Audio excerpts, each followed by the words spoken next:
यहाँ मैं सर्वप्रथम अपनी बात बताने के बाद मैं यहाँ प्रेमजीत शिरोही जी के द्वारा जो आचार्य प्रशांत जी के वीडियो के ऊपर समीक्षा की गई है उसको ऐड करूँगा। उसके बाद गुरुदेव आचार्य प्रशांत जी जो भी कुछ वक्तव्य दिए हैं उसको मैं यहाँ ऐड करूँगा। मैं मानता हूँ कि अगर कोई बहुत ज़्यादा कल्पना में जीने लगे तो वो अपने वर्तमान जीवन को बहुत बुरी तरीके से प्रभावित कर लेता है। पर अगर परिवर्तन चाहिए तो कल्पना भी करना पड़ेगा। खुद गुरुदेव आचार्य प्रशांत जी कल्पना करते हुए पाए जाते हैं। कोई भी विषय बिना पूर्व निर्धारित नियोजित योजना से किया जा सकता है क्या? आप आपके खिलाफ कुछ भी सुनना पसंद नहीं करते तो इसके मतलब ये है कि आप खुद के अंदर ये स्पेस ही नहीं रखते खुद को और बेहतर सुधार करने के प्रति। इसीलिए ही तो आप बहुत बार ये पाया जाता है कि कॉपीराइट स्ट्राइक या फिर किसी को ब्लॉक कर देना, ये सब हरकतें आपके द्वारा किया जाता है। आप खुद को बिल्कुल सच्चा मानते हुए चलते हैं तो बताइए आप किस तरीके से एक समाज की बेहतर स्थिति दे पाएंगे? आप किस तरीके से दूसरे के आवाज को सुनने का इच्छा जाहिर करेंगे?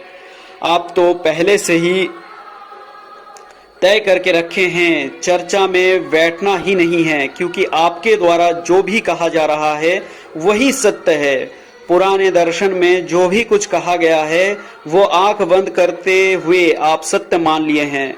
आप बताइए, अब आप बताइए कैसे आपके जीवन की दूसरे हिस्से को खुद समझेंगे? आपसे जो प्रभावित हो रखे हैं वो भी कैसे समझेंगे? पता नहीं मुझे कि आप जानबूझकर के ये सब करते हैं या नहीं। आपके सामने कोई भी रास्ता दिखाई नहीं दिया तो लोगों को भी अंधा बना दो। अभी तो वर्तमान व्यवस्था हमारे सामने है, क्या ये आदिम युग से बेहतर नहीं है? क्या ये बिना कल्पनाओं से बनाया गया है? या फिर जो भी बनाया गया है क्या वो नहीं होना था या नहीं होना चाहिए था? क्या नहीं होना यही सत्य है? अभी आप जो भी प्रयास कर रहे हैं लोगों के अंदर जागरूकता बढ़ाने की, क्या ये बिना कल्पनाओं से हो रहा है? क्या आगे कोई परिवर्तन होना नहीं चाहिए? अगर आप भी परिवर्तन की इच्छा रखते हैं तो क्या ये कल्पनाओं से अलग है? जनता सवाल पूछ रहा है, उत्तर दीजिएगा गुरुदेव, ब्लॉक मत कीजिएगा। क्या कल्पना भी अलग होती है क्या? शुद्धतम और उच्चतम? पुराने दर्शन के आधार पर आप कैसे तय कर रहे हैं कि यह कल्पना भी शुद्धतम और उच्चतम है? इसका आधार क्या है? क्या इसका आधार अहम है? क्या लोग जड़ता के गुण दर्शाने शुरू करें? बहुत सारा सवाल उठता है, जवाब दीजिएगा। जवाब अगर सही निकालता है तो हम भी आपके साथ पहले ही थे, लेकिन अभी सच्चाई पता चला तो हम अलग हो गए। कोई सारे बातों से सहमति नहीं बन पा रही है। तो ऐसे में अगर आपकी बातों का सच्चाई प्रत्यक्ष प्रमाण के साथ आता है तो हम जनता को भी जागरूक करने का प्रयास करेंगे। इससे आपका ही काम आगे बढ़ेगा। सबसे बड़ा सवाल ये बनता है, क्योंकि आप पूरी संस्था को अद्वैत से जोड़ करके देखते हैं, इसलिए अद्वैत से ही पहला सवाल बनता है, क्या आप अद्वैत का प्रामाणिक व्यक्ति हैं? क्या ऐसी कोई भी व्यक्ति आप दिखा सकते हैं कि जो अद्वैत की अवस्था को समझ गए हैं? वही व्यक्ति समझ सकते हैं जो अद्वैत में स्थित हो। अद्वैत से बाहर होते हुए अद्वैत को जानना ये भी एक कल्पना ही है। बिना कल्पना से आप एक भी कदम आगे बढ़ाता हुआ दिखाई नहीं दे रही हैं। अगर इस कल्पना को सच्चाई में परिवर्तित करना है तो आप सामने आइए, उत्तर दीजिए। आप कहते हैं कि पूरी समाज में परिवर्तन तब आएगा जब सारे मनुष्य के शारीरिक वृत्ति समाप्त होगा, क्योंकि आप इसको सच्चाई की दृष्टि से देख ही नहीं रहे हैं। हाँ, वृत्ति भ्रमित होता है, बात में दम है, मैं भी ये बात समझता हूँ, क्योंकि इच्छाओं में विकृति घटता है और ये इसलिए हुआ है क्योंकि गलत व्यवस्था बहुत लंबे समय से हमारे बीच में है, हम उसी के अंतर्गत ही जी रहे हैं। पर क्या इसी से यह निर्णय लिया जाए कि वृत्ति ही गलत है, या वृत्ति जिस वजह से गलत हो रहा है वो गलत है? जिज्ञासा जहां प्रबल हो और वो जिज्ञासा मात्र और मात्र ज्ञान से ही मिट सकता है, क्या ऐसा है? क्या जिज्ञासा का उत्तर अनुभव से बिल्कुल भी नहीं है? क्या अनुभव झूठी है? क्योंकि अनुभव तो पंच इंद्रिय से ही किया जाता है।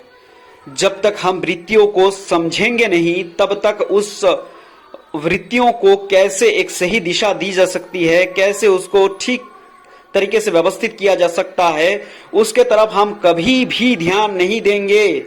और यही कारण है कि व्यवस्था कभी बदल ही नहीं रहा है। गलत व्यवस्था लंबे समय से जारी रहा है। वृत्ति को नहीं स्वीकारते हुए हम क्योंकि कल्पना करते हैं तो उसी के आधार पर हम भी ये भी तय कर लेते हैं कि जो मौजूदा व्यवस्था है उसको ही गिरा दिया जाए, पर उसके जगह पर क्या नया लाए, उसके तरफ कोई भी सोच समझ के दरवाजा बिल्कुल बंद कर देते हैं। और हम इस तरीके से एक कल्पना करते हैं कि जहां से हमने यात्रा शुरू की वहां फिर से लौटने का, एक वृत्ति मुक्त समाज का कल्पना करते हुए। और लंबे समय से ये कल्पना करते हुए नए नए गुरु समाज में आते गए, पर कुछ भी हो ना पाया। तो फिर हम ये रास्ता निकालते हैं, क्योंकि लोगों की संख्या काफी ज्यादा है तो उसमें से ज्यादातर लोगों को शांत करने का तरीका ढूंढना पड़ेगा, कुछ भी कल्पना उसके मन में डालते हुए, ताकि बाकी लोग शांति से जी पाएं जैसे भी वो जी रहा है। और इसी से प्रभावित होता है ज्यादातर गरीब, निम्न मध्यम वर्ग और मध्यम वर्ग। और ये एक बड़ी साजिश के तहत ही किया जा रहा है या नहीं, मुझे पता नहीं। ये वीडियो आचार्य प्रशांत जी का के ऊपर है। उनकी किसी ने मुझे वीडियो भेजी। वो कल्पना और अहम माने मैं, संस्कृत में जिसे अहम बोलते हैं या अहंकार बोलते हैं, उसकी और वो जो कल्पना करता है उसके बारे में किसी ने सवाल पूछा उनसे। और सवाल ये पूछा कि भाई ये जो मनुष्य लोग कल्पना करते हैं एक अच्छे समाज की, है ना, कि एक ऐसा समाज जहां दुख ना हो, सुखी सुख हो, तो इसके बारे में थोड़ा सा कुछ कहिए क्या है। तो वो उसी से सवाल पूछते हैं, पूछते हैं कि भाई ये कल्पना आती कहां से है। तो उस व्यक्ति का उत्तर होता है अहम से, माने मुझसे ही आती है, मैं ही करता हूं कल्पना। उत्तर भी सटीक है, सही बात है, वहीं से आती है। फिर वो ऐसा समझाने लगते हैं उनको कि देखो, अहंकार जो कल्पना करेगा वो काहे की करेगा, स्वार्थ की पूर्ति की करेगा। और इस बात को आचार्य प्रशांत जी तुच्छ समझते हैं, खराब मानते हैं। और उसमें कई सारे उदाहरण देते हैं।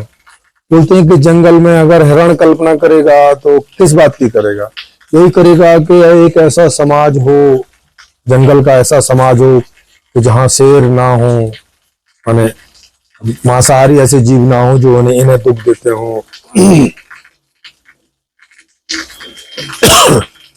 शेरों को सबको जेल में डाल दिया जाएगा या बाहर निकाल दिया जाएगा, और शेरनियों को बोला जाएगा कि अगर तुम्हें रहना है तो घास फूस खा के रहो, है ना। एक ऐसे समाज की हिरण जो है कल्पना करेगा। बात भी ठीक है भाई, कोई भी चेतन कल्पना करेगा तो ऐसी करेगा अपने फेवर में कि भाई उसे कोई दुख ना रहे और सुख सारे रहे, क्योंकि यही तो चेतन चाहता है, यही तो अहम चाहता है, यही तो जीवन चाहता है, यही तो, इसे आप आत्मा बोलो या आप जो भी बोलते हो, जिसको सेल्फ, तो आप सुखी तो होना चाहते हो बचपन से, और जब तक आप जीवित रहते हो इसी के लिए तो सारा प्रयास करते रहते हो। ना मैं थोड़ा यहाँ पे कर रहा हूँ क्योंकि इधर बारिश हो रही है और हिमाचल में लगातार बारिश होती रहती है। धर्मशाला मैक्लोडगंज में तो आप देख भी रहे होंगे पीछे बारिश हो रही है, तो मुझे थोड़ी सी जगह मिली हुई है इधर ताकि पीछे ग्रीनरी भी आ जाए आपको, और वीडियो के बाद में मैं इसे आपको ऐसे ऐसे दिखा भी दूंगा कि यहाँ का क्या नजारा है। तो कह रहे हैं कि हिरण कल्पना करेगा तो क्या करेगा, ऐसे ही करेगा। बोले ऐसे ही आदमी करता है कि अपने स्वार्थ के लिए वो अपने स्वार्थ की कल्पना ही करेगा, स्वार्थ की पूर्ति करने की ही कल्पना करेगा। बात भी सही है। और क्या करना चाहिए आप मुझे बताओ।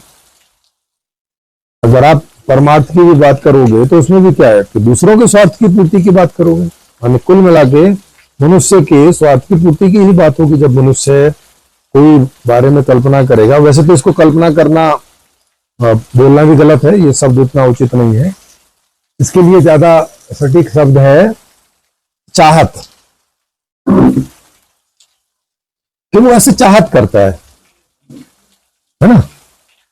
चाहत करता है कि काश ऐसा समाज हो जहां मुझे, मेरे बच्चों को, मेरे परिवार को, मेरे समाज को, जहां तक भी उसकी दृष्टि जाती किसी को दिक्कत ना हो, सब सुखी सुखी रहें। इस बात की चाहत करता है, इच्छा करता है, जो कि उसके मूल में है। जन्म के साथ ही उसके साथ ये उदय होती है,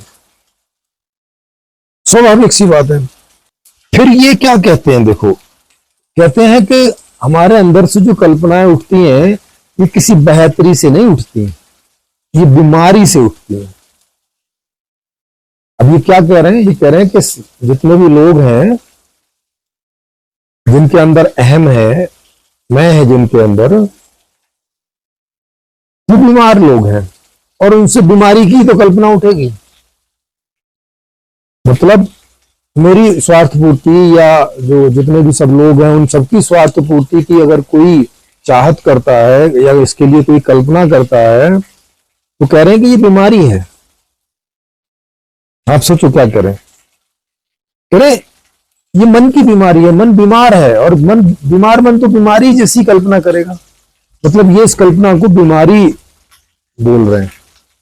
माने अब तक जितने भी लोगों ने, वो गांधी रहे, सुभाष चंद्र बोस रहे, सरदार भगत सिंह रहे, जिन्होंने दासता से मुक्त करने का प्रयास किया, पहले उसकी चाहत की, फिर उसकी कल्पना की, फिर उसका प्रयास किया और उस प्रयास में अंततः सफल हुए। ये कह रहे हैं कि ये सब लोग बीमार थे, इनका मन बीमार था और इन्होंने स्वतंत्र होने की कल्पना की।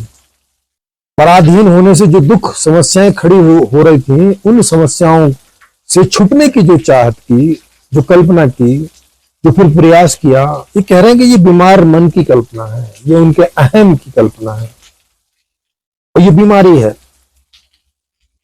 आप सोचो क्या कह रहे हैं ये। मतलब ये समाज का कोई भला नहीं चाहते। इसका मतलब है कि आचार्य प्रशांत ऐसे किसी समाज की कल्पना नहीं करते कि जिसमें समाज ऐसा हो कि जहां दुख ना हो, जहां सुखी सुख हो। ये ऐसे किसी समाज की कल्पना नहीं करते हैं। मतलब अगर इनका मन बीमार नहीं है तो, अगर ये करते होंगे तो इसका मतलब है कि ये भी बीमार है। फिर आदमी नाम ही मतलब बीमारी का है। और या तो ये ऐसी कल्पना नहीं करते होंगे, ऐसी चाहत नहीं करते होंगे, ये ऐसी चाहत ही नहीं करते होंगे। क्या कह रहे हैं फिर आगे, आप सुनते जाओ, सुन के बड़ी हैरत में पड़ोगे, इतनी ज्यादा हैरत में पड़ोगे कि, और मैं सोचूंगा कि उनके उस वीडियो को भी अपने इसमें क्या नाम है, इसमें अपलोड कर दूंगा, प्राइवेट करके उसका लिंक डाल दूंगा ताकि जो जो लिंक क्लिक करेंगे लिंक से देख सकेंगे। क्योंकि अगर मैं उसे पब्लिश करूंगा तो फिर ये कॉपीराइट भेज देंगे। इन्होंने पहले मुझे 2 कॉपीराइट भेज रखे हैं, चैनल बंद होते होते बचा था। इनका वीडियो मैं इसमें नहीं डाल सकता, उसका लिंक डालने का मैं प्रयास करूंगा अपने चैनल पे, उस वीडियो को डाल के अपलोड करते हैं, या मैं खोजूंगा कि इन्होंने ऐसा कहां बोला है। ठीक है, और वो आपको कमेंट बॉक्स में नीचे लिंक मिल जाएगा। फिर क्या कह रहे हैं ये, ये क्या कह रहे हैं कि स्वस्थ मन कैसा होता है? स्वस्थ आदमी किसको कह रहे हैं? कह रहे हैं जो अनियोजित अप्रत्याशित भविष्य में जीने के लिए तैयार हो जाए। मतलब एक ऐसे भविष्य में जीने के लिए तैयार हो जाए जिसकी इसने कोई योजना नहीं बनाई है कि मेरा ऐसा भविष्य हो कि ऐसा हो, ना कोई योजना नहीं बनाई। और अप्रत्याशित मतलब कुछ भी आ सकता है, वो नहीं आएगा जिसकी आप योजना बना रहे, कुछ भी आ सकता है। अप्रत्याशित भविष्य में जीने के लिए तैयार हो जाओ। मतलब कोई आदमी हो सकता है कि वो आपकी बहन का बलात्कार कर रहा हो, है ना, करने आ रहा हो, तब आप इसके लिए तैयार, उस समय तैयार रहिए। पूर्व तैयारी ना कीजिए, पूर्व नियोजन ना कीजिए, उसके लिए कोई पहले से कोई व्यवस्था ना कीजिए, ऐसा ये कहना चाह रहे हैं। तो उसके लिए पहले से कोई व्यवस्था ना कीजिए, कोई उपाय ना कीजिए, कोई कल्पना ना कीजिए, कोई चाहत भी ना कीजिए, कोई व्यवस्था करने के बारे में ना सोचिए। जब आ जाए तब तुमसे जो हो जाए सो कर लेना। ये वो जीव जंतु जो दूसरे जीव जानवर हैं उनके जैसा जीवन जीने की बात नहीं कर रहे। तो बेचारे घास चर रहे हैं और अचानक शेर आ जाता है या कोई हिंसक पशु आ जाता है और उन्हें मारने का प्रयास करता है, तब वो बचने का प्रयास करते हैं। अनियोजित अप्रत्याशित जीवन जानवर जंगल में जीता है, क्योंकि ना वो कोई इसका उपाय करता, ना, और चाहत तो करता होगा कि ऐसा ना हो, लेकिन उसकी स्थिति नहीं है, क्योंकि उसके अंदर मन जो है वो डेवलप्ड स्टेट में नहीं है। तो वो प्लान नहीं कर सकता, उपाय नहीं कर सकता, नीति नियम नहीं बना सकता। तो वहां तो संभव नहीं है। आदमी में तो ये संभव है, और ये आदमी को कह रहे हैं कि तुम अपनी इस संभव, अपनी इस क्षमता का उपयोग ना करो, जानवर की तरह ही जियो। आदमी से ये ऐसी अपेक्षा कर रहे हैं। फिर कह रहे हैं सहज जैसे आता है आने दो। मतलब सहज में कोई आपको मारने आ रहा है, आने दो, उस समय आपसे जो बनता पड़े बन लो, कर लो उसको, पहले से ना सोचो। कोई आपके बच्चे को मारने आ रहा है, आने दो, जब आएगा तब देखा जाएगा। पहले से कुछ नहीं सोचना है, पहले से कोई प्लानिंग नहीं करनी है, पहले से कोई चाहत, कोई कल्पना नहीं करनी है। ऐसा ये, या बोले तो ये ऐसे समाज की परिकल्पना कर रहे हैं, क्योंकि आदमी ऐसा होता तो है नहीं। आदमी तो दूसरी तरह का होता है। कैसा होता है कि वो अपने अनुभवों से अंदाजा लगा लेता है कि अगर मैं कुछ नहीं करूंगा तो इस प्रकार के अनुभव होते रहेंगे, जिसमें कुछ अच्छे अनुभव भी होते हैं, कुछ बुरे अनुभव भी होते हैं। अच्छे अनुभवों को वो लगातार चाहता है और बुरे अनुभवों को वो बिल्कुल नहीं चाहता है ना। आदमी की जो चेतन है वो इस प्रकार से व्यवहारित होता है कि वो सुख हमेशा चाहता है, और सुख और ज्यादा बढ़े ये चाहता है, और दुख बिल्कुल नहीं चाहता। जो है या है तो वो कम से कम हो, ऐसे चाहता है। और इस बात के लिए वो नियोजन भी कर सकता है, मतलब कि भविष्य में सुख ही सुख हो, दुख ना हो, इस बात का उपाय भी कर सकता है। माने आज ऐसा उपाय करके रख सकता है कि उसमें से केवल सुख ही फिल्टर होके आए, दुख वाली घटनाएं ना घटे। कर सकता है ऐसा, ये इसकी क्षमता में है। और उसी क्षमता के कारण जंगली जीवन से व्यक्ति यहां शहरों तक पहुंचा है कि बहुत सारे दुखों पर, बहुत सारे परेशानियों पर उसने विजय पाई है। अभी भी कई सारी परेशानियां बची हुई हैं और उनमें विजय पाने में लगा हुआ है। पर ये कह रहे ना, ना बच्चा, ना, ऐसा ना करो, ऐसा ना करो। बच्चों को स्कूल में पढ़ने ना भेजो, क्योंकि स्कूल तो भाई साहब नियोजित करके ही बनाए जा सकते हैं। अप्रत्याशित स्कूल तो आ नहीं जाएगा, है ना। अप्रत्याशित स्कूल तो आ नहीं जाएगा, वो तो आपको पहले से व्यवस्था करनी पड़ेगी, उसकी पहले से कल्पना करनी पड़ेगी क्या ऐसा स्कूल ये विषय पढ़ाए जाएंगे, इन विषय को ऐसे ऐसे पढ़ाया जाएगा, ये लोग पढ़ाएंगे, बच्चे वहां पढ़ने जाएंगे, ये टाइमिंग होगा, वो बहुत सारी कल्पना, बहुत सारा सेटिंग करना पड़ता है। करें ना करो, मतलब ये आदमी का के ऐसे जीवन की कल्पना कर रहे हैं जैसे जानवरों का जीवन होता है, ऐसे जीवन, मतलब इनकी नजर में जानवरों का जो जीवन है वो श्रेष्ठ है, आदमी जैसे जी रहा है इसके जीवन से वो उन्हें श्रेष्ठ जीवन लग रहा है। अब वो अलग बात है कि खुद वैसा जीवन नहीं जी रहे हैं, है ना, खुद सारी प्लानिंग करते हैं कि भाई इतने तारीख को इतने बजे वहां मीटिंग होगी, सब प्लानिंग कर रहे हैं। वो आप प्रत्याशित जीवन नहीं जी रहे हैं, या अनिश्चित जीवन नहीं जी रहे हैं, या अनियोजित जीवन नहीं जी रहे हैं, पूरा जीवन जी रहे हैं। इस दिन इस टाइम वहां मीटिंग होगी, इस दिन इस टाइम वहां मीटिंग होगी, ये विषय होगा, कौन कौन लोग आना चाहते हैं, सब लोग जो है अपना भरते हैं, हाँ हाँ हम आएंगे। 1 महीना पहले 2 महीने पहले से योजना शुरू हो जाती है। जीवन इनका अप्रत्याशित नहीं जी रहे, खुद नहीं जी रहे हैं वो वाला जीवन, जानवरों वाला। आप सोचो कितना बड़ा विरोधाभास है इनकी बातों में और इनके जीवन में, कितना बड़ा विरोधाभास है। और नियोजित कर रहे हैं कि यहां इस सभागार में होगा, जहां लाइट्स भी होंगी,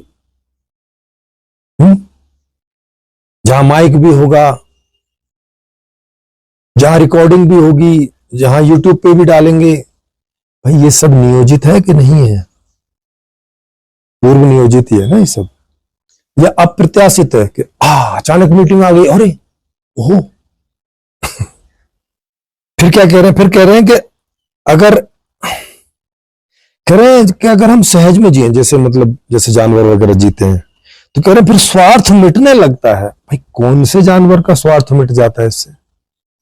स्वार्थ कैसे मिट जाएगा? जैसे जानवर सहज जीते हैं तो स्वार्थ कैसे मिट जाएगा? भूख लगती है तो खाना खाने जाते हैं कि नहीं? उनके खाने पे कोई दूसरा जानवर आए तो उससे फाइट करते हैं कि नहीं? काहे के लिए करते हैं? स्वार्थ के लिए ही तो करते हैं, अपने लिए ही करते हैं ना, अपने लिए, अपने बच्चों के लिए करते हैं कि नहीं करते हैं? तो ऐसे होता नहीं है। ये कह रहे हैं कि स्वार्थ मिटने लगेगा। अगर आदमी भी ऐसा जीने लगे तो आदमी का स्वार्थ कैसे मिट जाएगा? आप प्रत्याशित अनियोजित रूप में भी तो जिएगा तो अपने स्वार्थ को ही ना, जो अंदर से इच्छाएं उठ रही हैं, जैसे कोई इसे मारने आ रहा है तो बचने का ही प्रयास करेगा ना। तो ये जो बचने का प्रयास है, क्या ये स्वार्थ नहीं है? भूख लगेगी तो कुछ खाने का प्रयास करेगा, क्या ये स्वार्थ नहीं है? सर्दी लगेगी तो उसको दूर करने का उपाय करेगा, क्या ये स्वार्थ नहीं है? गर्मी लगेगी तो उसको दूर करने का उपाय करेगा, क्या ये स्वार्थ नहीं है? चाहे ये नियोजित ना हो, करेगा तो, अप्रत्याशित भी तो करेगा। तो स्वार्थ कैसे दूर हो जाएगा? स्वार्थ तो ना तब दूर हो रहा है ना अब दूर हो रहा है। और जब तक व्यक्ति जीवित है स्वार्थ तो पॉसिबल ही नहीं है दूर होना, संभव ही नहीं है। क्योंकि स्वार्थ मतलब क्या है कि अंदर से आपकी जो इच्छा उठी उसकी पूर्ति, इसके अलावा और कोई स्वार्थ होता क्या? कि मुझे जो इच्छा पैदा हुई तो मैं चाहता हूं कि उसकी पूर्ति हो, मेरे लिए इच्छा हुई तो मेरे लिए पूर्ति हो, अगर मैं किन्हीं औरों के लिए कर रहा हूं, अपने बाल बच्चों के लिए, समाज के लिए, तो उनके लिए पूर्ति हो। इच्छा तो मेरी है, तो ये स्वार्थ हुई कि नहीं हुई? और मैं अपनी इच्छा की पूर्ति के लिए चाहे अप्रत्याशित रूप में, अनिश्चित रूप में, और चाहे कल्पना के रूप में, उपाय के रूप में, पूर्व निर्धारित योजनाओं के रूप में, इन्हीं को ही तो पूरा करने का प्रयास करूंगा। मतलब स्वार्थ तो मिट ही नहीं सकता, पॉसिबल नहीं है। स्वार्थ तो हमारी इनबिल्ट एक ऐसी चीज है, मतलब ये हमारे अंदर इनबिल्ट है कि हम सुखद अवस्था सदा चाहते हैं, वो योजनाबद्ध तरीके से आए और चाहे अप्रत्याशित आए, हम चाहते हैं सुख ही, और दुख बिल्कुल नहीं चाहते, चाहे वो किसी योजना से आ रहा हो और चाहे अप्रत्याशित आ रहा हो, दुख नहीं चाहते। ये इनबिल्ट बात है हमारे अंदर, ये हमारा स्वभाव है ऐसा। तो जब तक हम जीवित हैं ये चाहत हमेशा हमारे अंदर रहेगी, इसको नष्ट नहीं किया जा सकता। इसको नष्ट करने का एक ही तरीका है कि आप अपने आप को नष्ट कर दो, मतलब जड़ हो जाओ, अचेत हो जाओ, बेहोश हो जाओ। और आप देख भी सकते हो, आप जितने टाइम बेहोश रहते हो उस समय कोई इच्छा नहीं अंदर पैदा होती, न इच्छा पैदा होती, न कल्पना पैदा होती। चाहे बाहर से कुछ भी हो रहा हो, कोई आके आपके शरीर को भी काट पीट डाले, आपके बगल में आपके बच्चों का बलात्कार कर रहा हो, अगर आप बेहोश हैं तो आप कोई क्रिया प्रतिक्रिया नहीं करते, क्योंकि कोई इच्छा पैदा नहीं होती। ना अप्रत्याशित रूप से उस समय कुछ करते हैं जब हो रहा होता है, ना उसकी कोई योजना बनाते हैं, क्योंकि आप तो जड़ हैं, अचेत अवस्था में है, कोमा में है या बेहोशी अवस्था में, आप तो कुछ नहीं कर सकते। क्योंकि उसके लिए तो आपका चेतन होना जरूरी है। तो चेतन का स्वभाव है सुख की चाहना करना और दुख से दूर होने की चाहना करना। ये चेतन का स्वभाव है, अपरिवर्तनीय स्वभाव, इसको नहीं बदला जा सकता। समझ रहे हैं? जब तक ये है इसको नहीं बदला जा सकता, इसको समाप्त कर ही इसे समाप्त कर सकते हैं। अगर जड़ता जैसे लक्षण चाहिए तो आपको जड़ होना पड़ेगा, और चेतन है तो चेतन जैसे लक्षण ही निकल के आएंगे। और चेतन के लक्षण क्या है कि वो सुख चाहता है, दुख नहीं चाहता। और अगर वो डेवलप्ड चेतन है, जैसे मनुष्य का चेतन है, तो वो योजनाएं बनाएगा भविष्य की, जैसा उसे भविष्य चाहिए। अच्छा भविष्य चाहिए तो वो उसकी जितनी योग्यता क्षमता है उस क्षमता के आधार पे उसकी योजना बनाएगा। दुख नहीं चाहिए तो ये दुख ना आए इस बात की योजना बनाएगा। जो सुख चाहिए वो उसे जब जब उसकी इच्छा उठे समय पे उसकी पूर्ति हो जाए इस बात की योजना बनाएगा, व्यवस्था करेगा।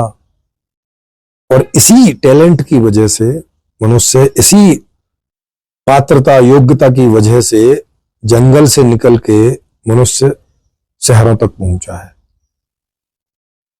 नहीं तो आप दूसरे जानवरों को देख ही रहे जंगल में अभी तक, और मनुष्यों में भी कुछ मनुष्य अभी तक जंगल में है।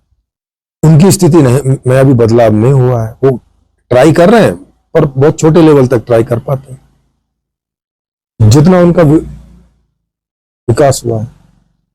तो आप ये अंतर देख सकते हैं। जानवर जहां कोई संभावना नहीं नजर आती, आदमी में कुछ लोग हैं जिनमें थोड़ी संभावना नजर आती है, वो थोड़ा प्रयास करते हैं। कुछ लोग हैं जिनमें ज्यादा संभावना है, वो ज्यादा संभावना उनमें नजर आती है और ज्यादा प्रयास करते हैं, और रिजल्ट हम देख ही रहे हैं, सफलता भी हमारे सामने ही है। अब क्या कह रहे हैं ये, इनकी सारी बातों से एक बात तो ये समझ में आ रही है कि ये मनुष्य को जानते नहीं है। मनुष्य का जो चेतन है उसे ये जानते नहीं है। दूसरे शब्दों में बोलें तो ये चेतन के ज्ञानी नहीं है, माने आत्मज्ञानी नहीं है, या सेल्फ एनलाइटेंड पर्सन जिसको बोलते हैं, जो स्वयं को जानता है। इनको स्वयं का ज्ञान नहीं है। स्वयं नहीं देख रहे कि सुबह से शाम तक योजनाएं बनाए चले जा रहे हैं, कल्पनाएं किए चले जा रहे हैं कि गीता पढ़ने से ये होगा, गीता पढ़ाने से ये होगा। तो गीता बिना स्कूल के पढ़ ली जाएगी, उसका भी कोई स्कूल ही कोई इंस्टीट्यूशन होगा ना, आप रखोगे तो उसकी तो कल्पना करनी पड़ेगी। अब वो तो आज नहीं, वो तो भविष्य में काम करेगा। आज जो आप इंस्टीट्यूट खोलोगे वो तो आने वाले समय में पढ़ाएगा ना, आज तो नहीं पढ़ा देगा। आज जो बिल्डिंग बन रही होगी स्कूल की वो आज पढ़ाएगी क्या? नहीं, भविष्य में। आज जो सड़क बन रही होगी उस पर लोग आज चलेंगे नहीं, भविष्य में चलेंगे। आज जो आटा पीस रहा होगा कोई, वो अभी खाया जाएगा नहीं, भविष्य में खाया जाएगा।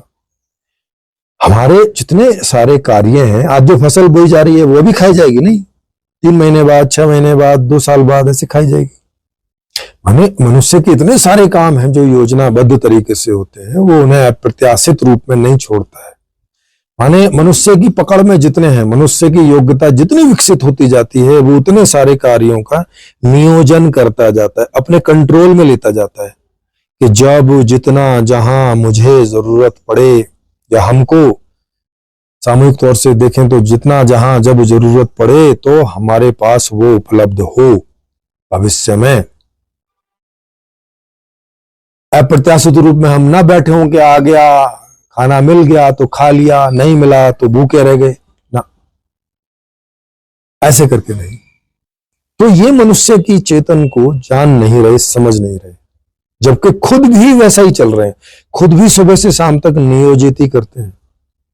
इतने बजे से इतने बजे ये काम करना है, इतने बजे से इतने बजे ऑनलाइन मीटिंग करनी है, इतने बजे से इतने बजे कोई आ रहा होगा मिलने, उनको समय दिया होगा, 3 से 4 इसके समय है, 4 से 5 उसका समय। सारा दिन सुबह से शाम तक नियोजित रूप में ही वो जीवन जी रहे हैं। और इसमें खुद ही नहीं जी रहे हैं, अपने साथ भी वो 50 हो या सैकड़ों लोग जो भी उनके साथ काम कर रहे होंगे, उन सबको भी नियोजित रूप में ही जीवन जीने को प्रयासरत हैं। उनको सबको काम दे रखा होगा, तुम्हें सुबह इतने बजे चाय बनानी है, तुम्हें इतने बजे साफ सफाई करनी है, तुम्हें इतने बजे कपड़े धोने हैं, तुम्हें इतने बजे ये सारा मैटर शेयर करना है, तुम्हें इतने बजे अपलोड करना है, तुम्हें इतने बजे एडिट करना, सबको दे रखा होगा कि नहीं दे रखा होगा काम।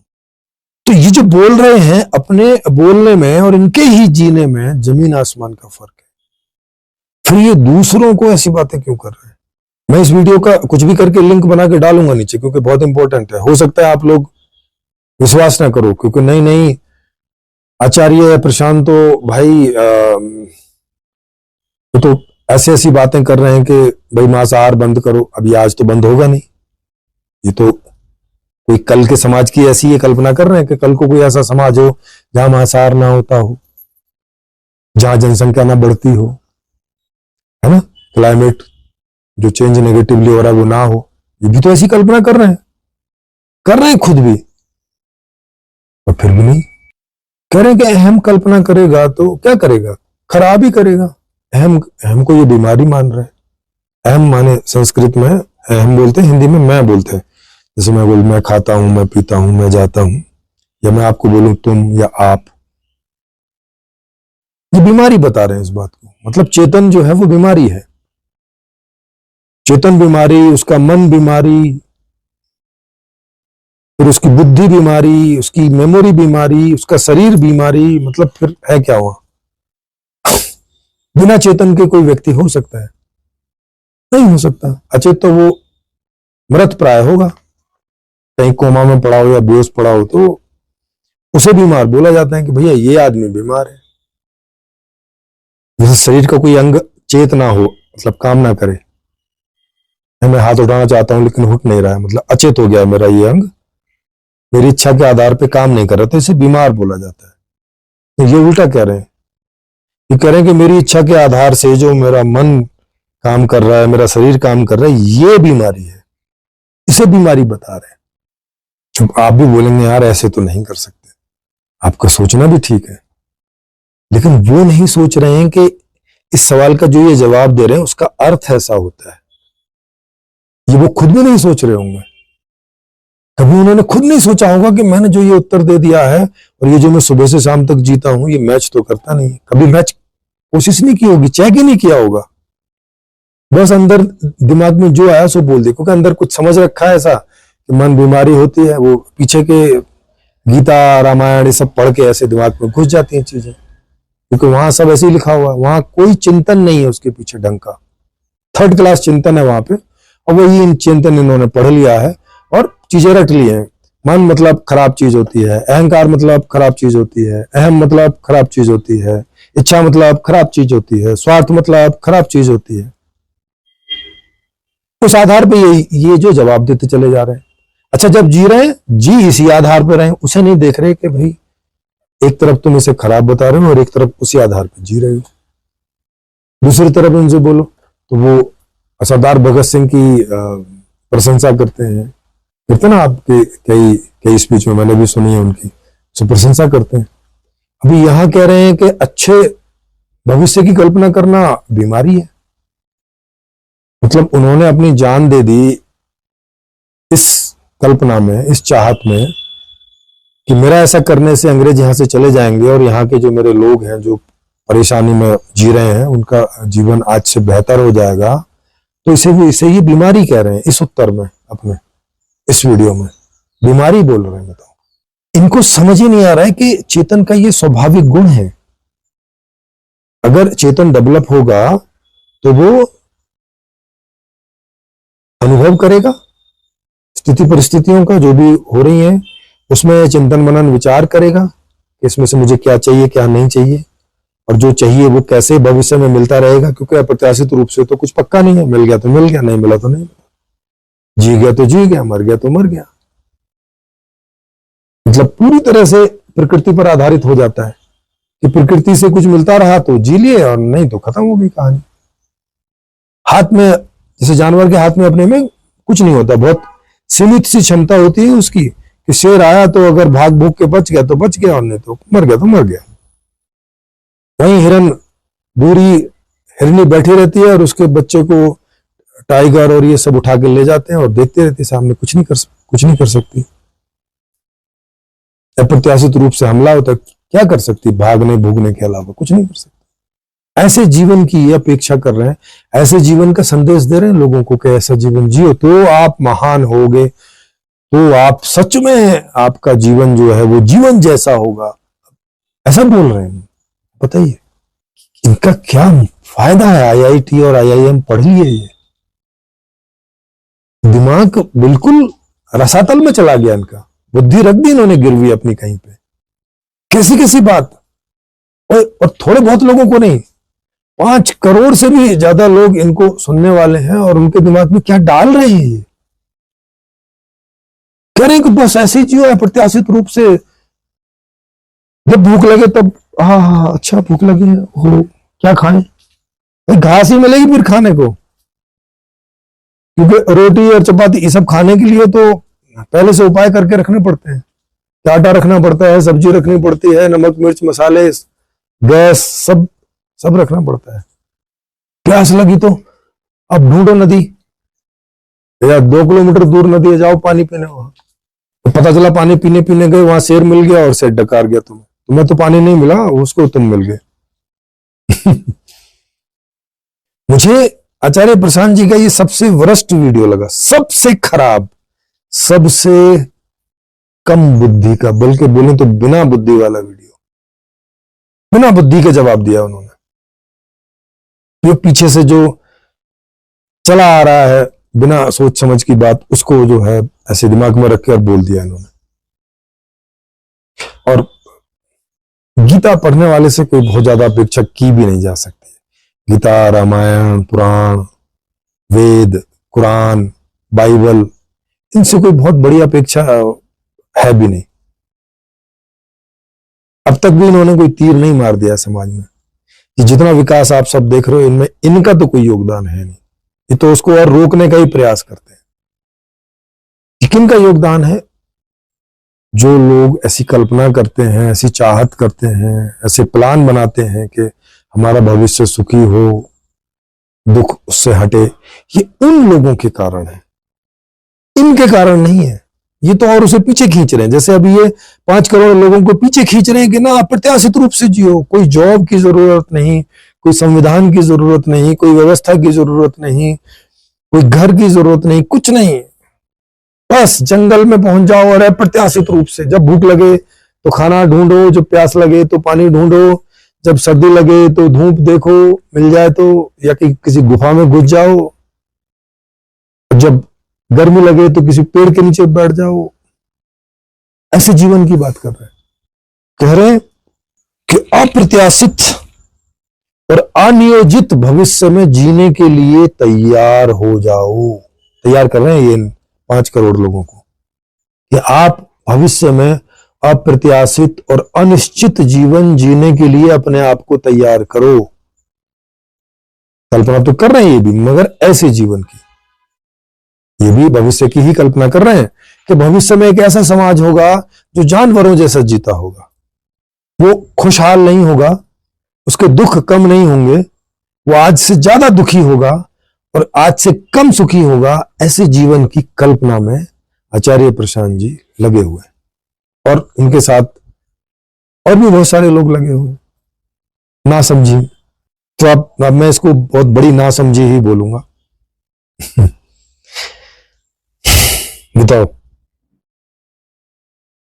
आशा है कि आप मेरे इस एक्सप्लेनेशन को समझ गए होंगे और इसे ज्यादा से ज्यादा शेयर करोगे अगर ये आपको समझ में आ रहा है और दिख रहा है कि वो समाज के युवा वर्ग को सही मार्ग से हटा के किस गलत मार्ग पर ले जा रहे हैं, अधिक बुद्धिमानी के मार्ग से हटा के और कम बुद्धिमानी या बिना बुद्धि वाले मार्ग पर ले जा रहे हैं, जानवरों के जैसे मार्ग पर ले जा रहे हैं। और किन्हीं को लग रहा हो कि मैंने गलत समीक्षा की है, तो आप यहाँ चर्चा के लिए निमंत्रित हैं। मेरा नंबर नीचे जलता रहता है, उस नंबर पे आप बताएंगे तो आपकी चर्चा यहाँ ऑनलाइन हम लोग तय कर देंगे दिन और समय के हिसाब से, और आप यहाँ आके हमारी भी समीक्षा कर सकते हैं अगर हम लोगों में कहीं आप देख रहे हैं कि हम लोग कोई गलत बात कर रहे हैं, और डायलॉग भी कर सकते हैं हम लोगों से, है ना। जिनको हिम्मत नहीं पड़ती है ऑनलाइन आने की, कई लोगों को ऑनलाइन में फोबिया होता है, तो वो मुझे कॉल पे भी बात कर सकते हैं, हम उस कॉल को रिकॉर्ड करके यूट्यूब में डाल सकते हैं, जैसा कि कई आचार्य प्रशांत जी के फॉलोवर कर रहे हैं। कुछ तो भाग जा रहे हैं और कुछ की आप देखोगे कि उनको समझ में आ रहा है कि गलती तो हो रही है, कहीं ना कहीं गड़बड़ तो हो रही है। आचार्य प्रशांत जी उठ पटांग बातें तो कर रहे हैं, उनको मुझसे चर्चा करके बात समझ में आने लगती है, फिर वो कहते हैं नहीं नहीं अभी हम आपको और सुनेंगे, फिर उसके बाद चर्चा करेंगे। ठीक है, अच्छी बात है। तो ये धर्मशाला में ऊपर मैकलोडगंज है, जहां पे लामा रहते हैं, और हम लोग अभी वहां ठहरे हुए हैं। और आप ये देख सकते हो कि ये पूरा का पूरा जो अभी इस समय फॉग हो रखा है, और बारिश बस अभी धीमी पड़ी है, जिस वजह से मैं आपको अभी दिखा रहा हूँ, क्योंकि यहाँ कभी कभी मूसलाधार बारिश होती है बहुत। अब देखो एकदम से फॉग आ गया है ना, एकदम से आ जाता है फॉग, चला जाता है, तो बहुत मस्ती भरा यहाँ पे अभी ये समय है। जी, आप भी लोग आना चाहें तो आ सकते हैं। कि imagination is more important then knowledge, तो क्या इस तरह का इमेजिनेशन, कल्पना जो करी जा रही है, तो क्या कल्पना भी कामना से जुड़ी है, और ऐसी कोई भी कल्पना जो बेहतर समाज की या किसी भी पर्सपेक्ट में हम देखें तो इसको थोड़ा स्पष्ट करें। कोई भी कल्पना आती कहाँ से है? आप कहते हो मुझे एक बेहतर समाज चाहिए और आज मैं उसकी कल्पना कर रहा हूं, वो कल्पना करने वाला कौन है? हाँ, और हिरण ने कल्पना करी तो वो क्या कल्पना करेगा? वो भी कल्पना ही कर रहा है, वो भी बैठ करके वो कल्पना कर, एक आदर्श जंगल होना चाहिए, और वो क्या कल्पना करेगा कि शेरों को सबको वन निकाला दे दो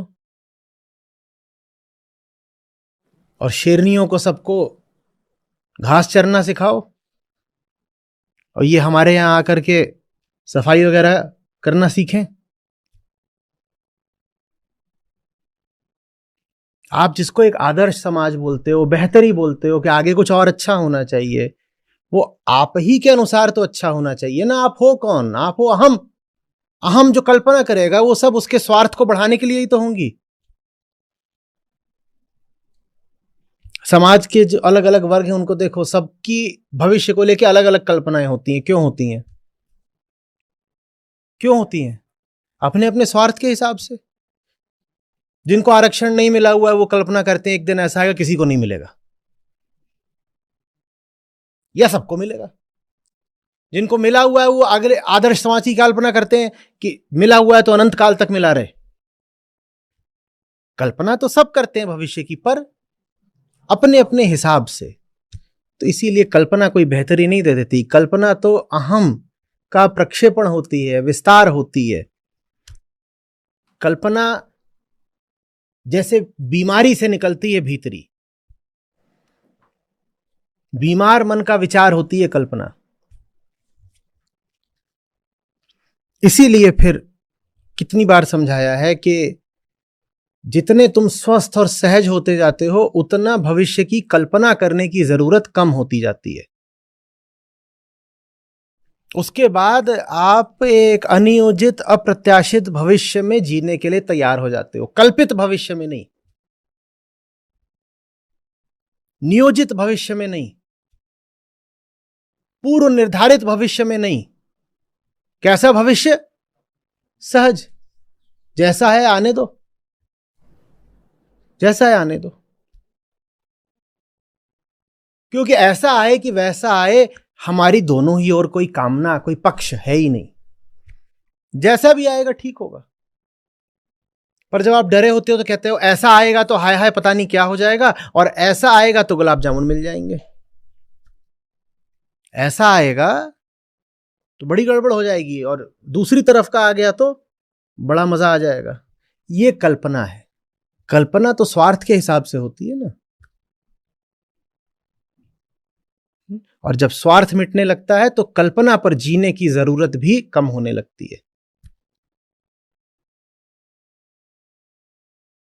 धन्यवाद आचार्य जी।